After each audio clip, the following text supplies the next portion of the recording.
Despite going to bed at 1 a.m., I wake up at 6 a.m., as per usual, but instead of going back to sleep for another 5 hours, I get up and get ready because I have a job interview. I meet the person who would be my supervisor in the agreed upon location, which is a Tim Hortons, which just so happens to be in the same plaza as a walk-in clinic I'm familiar with. And by just so happens, I mean I deliberately picked this location because I have meds to update. See, I don't leave the house unless I absolutely need to, because with my disability, I run out of energy way too quickly, and with my autism, people, scary. So when I do get out of the house, I try to make it worth my while and worth all the energy I'm spending by doing multiple things at one time. Had a lovely interview, feeling pretty good. She leaves first, and then I realize, oh, I've been here for 40 minutes and I haven't paid for anything. Does that mean that I am here trespassing because I'm not a customer, but I'm here, I need to buy something? I'm not sure if that logic was sound, but my OCD was the conductor of that train of thought, so either way, I bought a 10-pack of Timbits. If you're not Canadian, those are what we call the little donuts. I always thought they were like the middle of the donut, you know, the part that they take out. That's not the point. I don't normally buy Timbits. I just didn't think that my stomach was up for a sugary caffeinated drink at 9 in the morning, so I figured I'd get something I could share because I have a roommate. I put the very tiny pack of Timbits into my tote bag that I brought with me and shuffled down the sidewalk of the plaza with Belinda, my cane, to the walk-in clinic. It just opened, and I'm like the only patient in there. That never happens. That was great. The person minding the registration, the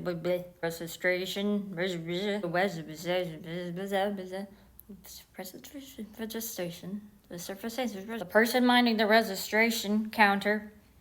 Got it. She seems to recognize me because she doesn't ask for my name or even my health card. She just asks to confirm my date of birth. I don't have a regular bar. I have a regular walk-in clinic. The reason I'm here is because my new med isn't working great and I just want to review that with a doctor. That's it. While I'm waiting, I text my roommate, I got Timbits. I get to a room. Later, the doctor walks in and then he's staring at my chart on his computer for a long while before he starts talking to me. Here's a simplified version of our conversation. Why'd you stop taking the second med? Made me feel worse. In what way? The suicidal way? It made you suicidal? Oh no, that's old news. It just made me slightly more, and then I stopped them, and then I got slightly less. So you're currently suicidal? Well, yeah, that's why I was prescribed them in the first place. Oh, okay. I'm prescribing you with hospital. I'm sorry, what now? Turns out the only thing he's supposed to do in this situation is to refer me directly to the emergency room. I assume that he means at some point in the future. So I'm like, okay, can you get there on your own or do I need to call an ambulance? Oh, you mean right now? Right now? Oh, so I took the bus. Well, 2 buses, actually. Just so happens I already know the bus route to get to the hospital because I've done this before, like a month ago.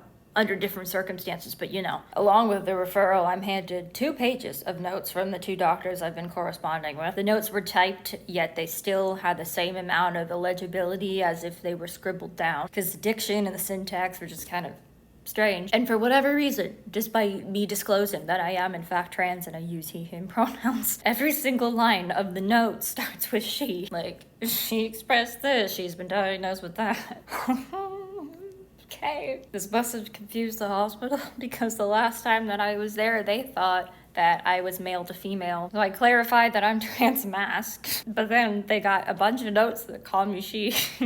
I got misgendered a lot this time around. I somehow get the exact same nurse that I had a month and a half ago, probably because both times were on a Thursday somehow. And she vaguely remembered me, which was kind of nice. They took my whole tote bag, which had my keys, my pills, and my Timbits. So I have to text my roommate, so I may not be Timbits. While I'm in the waiting room, I hear gagging behind a curtain, and I am reminded of the holidays. Inside joke, you wouldn't get it, it's not contagious. I end up back in what me and my friend call the L room, because it's an L. Plop my butt in a chair, and a few hours later, I do a very brave thing and tell my friends where I am. I kept it a secret last time because I was scared. CBTSD makes it very difficult for me to ask for help or ask for anything really, or show that I'm struggling mentally. But I'm working on it, hence why I texted them. My friend shows up to keep me company as if she wasn't also in the L room, like a while ago. Meanwhile, we're placing bets in the group chat of whether or not I'm getting admitted to inpatient care. Just kidding, it was more like this. Quinn, no, you can't say that or they're gonna admit you. I am not fazed by that at all right now, to be honest. The food is so bad. That's a bad argument when I can barely eat it all right now.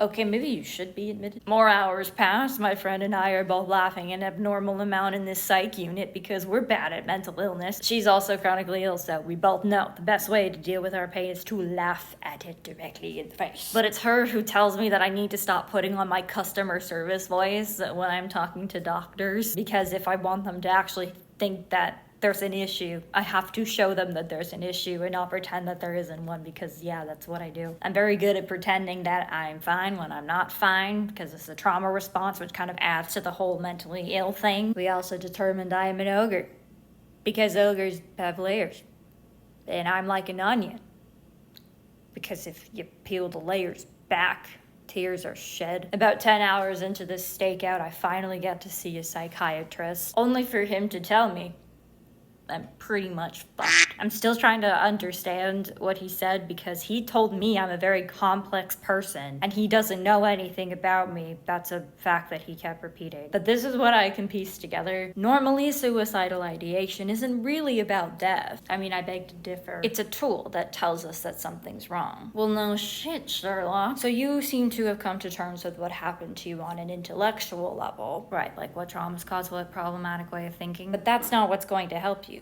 because it won't give you inner peace. You need your heart to accept what happened to you. What? Any questions for me? Yeah, so I'm guessing that's what the antipsychotics you're prescribing me are for? Oh, no, that's for your anxiety.